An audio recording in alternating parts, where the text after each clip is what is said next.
करी ते नौकरानी है तो चल नौकरानी काम कर। हां हम ना करे वाली है कई का दे जाने की नहीं। ठीक बा हमारे जीजी चलो हम कई लेते बाटे या तो नहीं किसी का हमारे देवर रही ना अब तक जाने घर में खाई ली हमारे देवर का। हां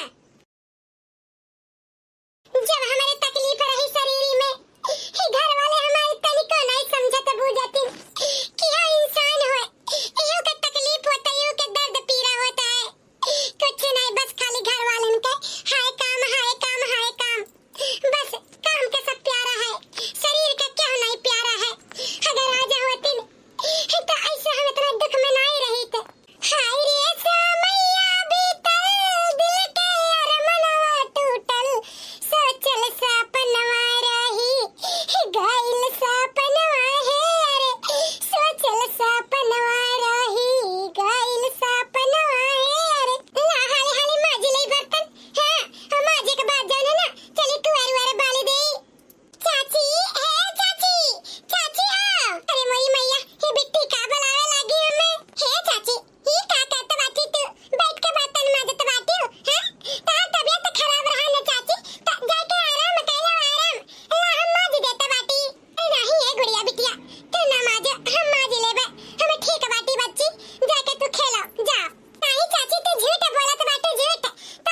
सवेरे मुंह नहीं देखे चाहिए अम्मा, मुंह नहीं देखे चाहिए, लेकिन मत सवेरे है के जाने कर मुंह देख ले था जानो।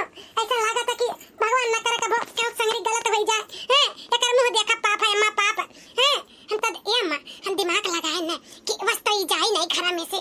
हां जब चले तो कोनो ना कोनो इल्जाम लगाए भाई, और जब बूढ़ा डांट बोल के गरिया उरिया के हमरा सब उल्टा सीधा बोल के अब भगाए देवा जावा जाई, तब भाई भागी नहीं तो भागी नहीं। हां हमार बच्चा ई बात तो तू सही कहू या बहनी, ऐसा करो ना कि जब तुम जन हरवा दिया रहे ना अपन निसनिया, हां वो हरवा ले जाए तो के बक्सा धई दियो। हां और धरे के बाद जब चोरी के इल्जाम लगाई दियो। हां चोरी के इल्जाम लगाई दियो, लगावे के बाद ना हां फिर सारा बुरा की जिम्मेदारी है देखी का करिया का नहीं जानू। हमार बात मानो, जैसा कहत बाटे वैसा कर लियो। ठीक बारे अम्मा ई तो बड़ा बढ़िया ते आईडिया दी है हमें। हां चलो तो बाटी ही लागे करब। ठीक भाई अम्मा ना हम रखत बाटी फोन आया ना, चलिए अपन काम शुरुआत कर दे। ई बा हमार बच्चा जा तो कर भाई से ई तो बड़ा बढ़िया बात है अम्मा हमार कही। चली मझिल के बुलाई आ जाना करे बाद हां काम के शुरुआत करी ना, हम ना रह देबे ठिकाना इनका हम ना लागे देबा। हां हे मझिल की हे मझिल की अब हमारे जीजी का बुलावत बाटी हो आ ककरे हमार देव रही मेरे कब से बुलावत बाटी। हां ए जीजी का करी मार बिटिया भूखानी रही है जोर से, दाल भात सान के खावात रहन बसिया धरल लाल है। हां जान तो बाटू जन मर्द खैनी भतरा काटी अब इन तक खा पानी नहीं बनाए जीजी का करी त वो बसिया हवा सान के खावात रहन बिटिया का अब कहीं हमार देव रनिया अब इन तक बनाई सनाई का करते रही है का बताई हमार जीजी पता नहीं का करते है लुसरा करेली। हां अका तक कुछ समझिए नहीं आवत है ये सब हमारे सब खा पानी बनाता है हमारे जीजी तब सब के रह जाता सब खाओ पी लियत रहले अम्मा जी धर के चिकन मुक्कन हो जात रहले अब इन तक खाना नहीं बनाए ही ना क्या कदी है खा पानी का बताई हमार देरनिया मां के हमारे जीवा एकदम कचाही होई गबा एका त मुंह नहीं देखे चाहत बाटी। हां या छटकी ये हमारे दिमाग के आइडिया आया है वो का हमारे जीजी बताओ कौन चीज है। हे मझिल का वो का है ना कि देखो तोहरा मर्द कमाथिन हमरो मर्द कमाथिन हैं अभी हम के चलो भगवान माता रानी कारण हमरो सब कम अलगे होई जावा जाई। हां तो आखिर उनके जन छटको बाटी भतरा काटो उनका जिम्मेदारी के ले न तू ही ले पाबू न हम ही ले पाई भाई तोहरा बाल बच्चे हमरो बाल बच्चे हैं। हैं हमरा सब के मर्द वैसा नहीं बेचारू जन ढेर पैसा रुपया कमाथिन हैं अपने नहीं ठिकाना लगा पाथिन तो कहां उनका लगाई हैं। हमार जीजी हम तो पहले कह देत बाटे हमारे कलवा पापा ढेर नहीं कमाथिन जीजी जाने आई तो दो दिन तक लड़कन के पढ़ाई बहुत महंग पड़ता है हम तो ना समार पाई। हां चाहे जहां मन तहां जा जहन्नुम में जाए हम तो नहीं मतलब है हता ओहे कहत बाटी जौन है। हां हमार बात मानो हम का कहे चाहत बाटी वो का है ना कि ओकरे ऊपर ना लांछन लगावे चाहता ती चोरी के इल्जाम। हां ओकरे बाद बूढ़ा जन बाटी ना हजारन घिनवन गाड़ी दी है और भाग जाई घर में से चोरी के इल्जाम लगाई के। ये हमारे जीजी ता बतिया तो सही कही हो। हां तो चलो करा जा अपन काम। हां चल देरी ना कर। अरे पतोहिया रे अरे तनी ला तो खलवा मार के भूख लाग वाला कि ना तक हमारा घर खा पानी जैसा तो बनला नहीं बा जीवन बेर होई गया मार भूख प्यास हमार प्राण निकला जात बा। अरे होई गया खलवा हमारे सासू में बनाई दियल खाना हेलो घर में ले आन खाइयो मैंने कब से घर आवत आटी कब से मांगत बाटी जब खा पानी मांगा तब मिलत है इना नहीं आता कि अच्छा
तो बाटे घर